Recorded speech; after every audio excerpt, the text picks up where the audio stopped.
வாசகம். தேர்ந்து கொள்ளப்பட்ட மக்களினத்தின் விசுவாச அறிக்கை. இணைச்சட்ட நூலிலிருந்து வாசகம். அதிகாரம் 26, இறைவசனங்கள் 4 முதல் 10 முடிய. மோசே மக்களை நோக்கி கூறியது: முதற்பலன் நிறைந்த கூடையை குரு உன் கையிலிருந்து எடுத்து அதை உன் கடவுளாகிய ஆண்டவரது பலிபீடத்தின் முன் வைப்பார். நீ உன் கடவுளாகிய ஆண்டவர் முன்னிலையில் அறிக்கையிட்டு கூற வேண்டியது: நிரந்தர குடியற்ற அரமேயரான என் தந்தை எகிப்து நாட்டுக்கு இறங்கிச் சென்றார். அங்கு மக்கள் சிலருடன் அந்நியராய் இருந்தார். ஆனால் அங்கேயே பெரிய வலிமை மிகு திரளான மக்களினத்தை கொண்டவர் ஆனார். எகிப்தியர் எங்களை ஒடுக்கினர், துன்புறுத்தினர், கடினமான அடிமை வேலைகளை எங்கள் மீது சுமத்தினர். அப்போது நாங்கள் எங்கள் மூதாதையரின் கடவுளாகிய ஆண்டவரை நோக்கி குரல் எழுப்பினோம். ஆண்டவர் எங்கள் குரலை கேட்டார். எங்களுடைய துன்பத்தையும் வருத்தத்தையும் அவதியையும் கண்டார். தம் வலிய கரத்தாலும் ஓங்கிய புயத்தாலும் அஞ்சத்தக்க பேராற்றலாலும் அடையாளங்களாலும் அருஞ்செயல்களாலும் ஆண்டவர் எங்களை எகிப்திலிருந்து புறப்படச் செய்தார். அவர் எங்களை இந்த இடத்திற்கு கூட்டி வந்தார்.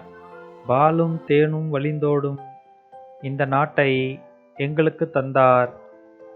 எனவே ஆண்டவரே, இதோ நீர் எனக்கு கொடுத்த நிலத்தின் முதற் பலனை கொண்டு வந்துள்ளேன் என்று சொல்லி அதை உன் கடவுளாகிய ஆண்டவர் முன்னிலையில் வைத்து அவரை பணிந்து தொழுவாய். இது ஆண்டவரின் அருள்வாக்கு. இறைவா, உமக்கு நன்றி. இரண்டாம் வாசகம். கிறிஸ்துவில் விசுவசிக்கிறவனுக்குரிய விசுவாச அறிக்கை. திருத்துதர் பவுல் உரோமையருக்கு எழுதிய திருமுகத்திலிருந்து வாசகம். அதிகாரம் 10, இறைவசனங்கள் 8 முதல் 13 முடிய. சகோதரர் சகோதரிகளே, மறைநூலில் சொல்லியிருப்பது இதுவே: வார்த்தை உனக்கு மிக அருகில் உள்ளது, உன் வாயில் உன் இதயத்தில் உள்ளது. இதுவே நீங்கள் நம்பிக்கை கொள்ள வேண்டும் என நாங்கள் பறைசாற்றும் செய்தியாகும். ஏனெனில் இயேசு ஆண்டவர் என வாயார அறிக்கையிட்டு இறந்த அவரை கடவுள் உயிர்த்தெழச் செய்தார் என நீங்கள் உள்ளுர நம்பினால் மீட்பு பெறுவீர்கள். இவ்வாறு உள்ளுர நம்புவோர் கடவுளுக்கு ஏற்புடையவர் ஆவர். வாயார அறிக்கையிடுவோர் மீட்பு பெறுவர். ஏனெனில் அவர் மீது நம்பிக்கை கொண்டோர் வெட்கத்திற்கு உள்ளாக மாட்டார் என்பது மறைநூல் கூற்று. இதில் யூதர் என்றோ கிரேக்கர் என்றோ வேறுபாடில்லை. அனைவருக்கும் ஆண்டவர் ஒருவரே. அவரை நோக்கி மன்றாடும் யாவருக்கும் அவர் அளவற்ற நலன்களை பொழிகின்றார். ஆண்டவரின் திருப்பெயரை அறிக்கையிட்டு மன்றாடுகிறவர் எவரும் மீட்பு பெறுவார் என்று எழுதியுள்ளது அல்லவா? இது ஆண்டவரின் அருள்வாக்கு. இறைவா, உமக்கு நன்றி.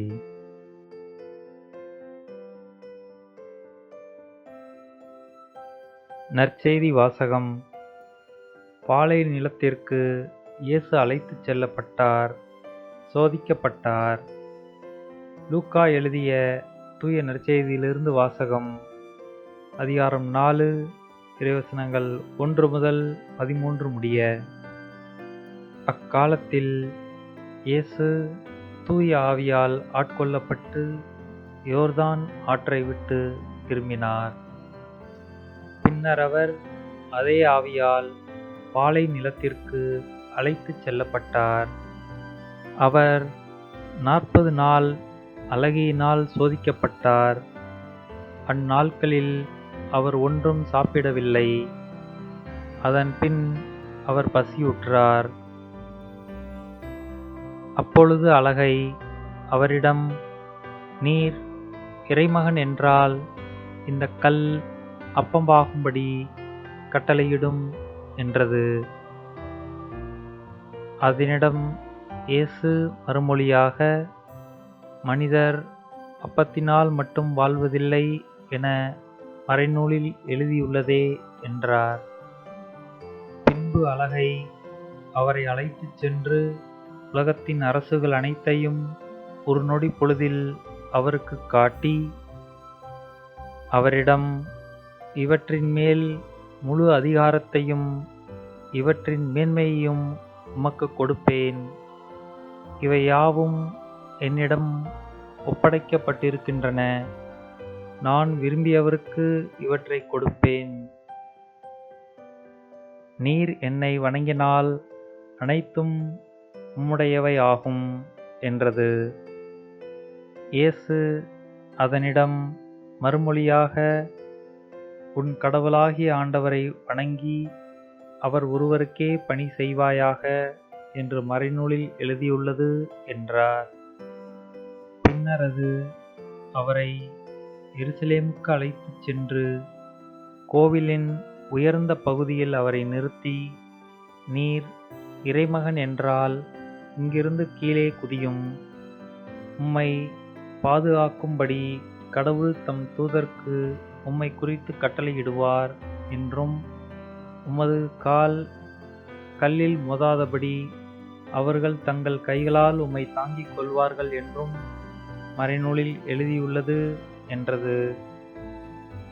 இயேசு அதனிடம் மறுமொழியாக, உன் கடவுளாகிய ஆண்டவரை சோதிக்க வேண்டாம் என்றும் சொல்லியுள்ளதே என்றார்.